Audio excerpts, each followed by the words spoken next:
جبری گمشدگیوں کا مسئلہ پاکستان میں سنگین صورتحال اختیار کر چکا ہے۔ ہزاروں مہاجر، بلوچ، سندھی، پشتون، پنجابی، بہت سے لوگ پاکستان کے اندر مستقل طور پر اس جبری گمشدگی کے وبال کا شکار ہیں۔ اسی حوالے سے ایم کیو ایم کے قائد جناب الطاف حسین نے کل جنرل عاصم منیر صاحب کے نام ایک ٹویٹ تحریر کیا ہے،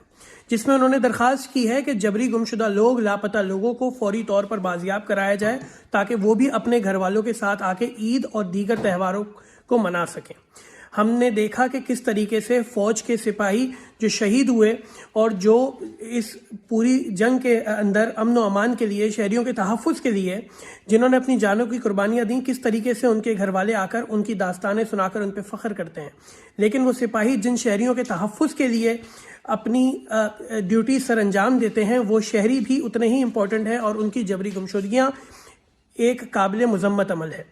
میری گزارش ہے کہ جلد سے جلد قائد تحریک الطاف حسین بھائی کی ٹویٹ کو نوٹس لے کر جنرل عاصم منیر صاحب جتنے بھی لاپتہ افراد ہیں، چاہے وہ کسی قوم، مسلک، مذہب، رنگ، نسل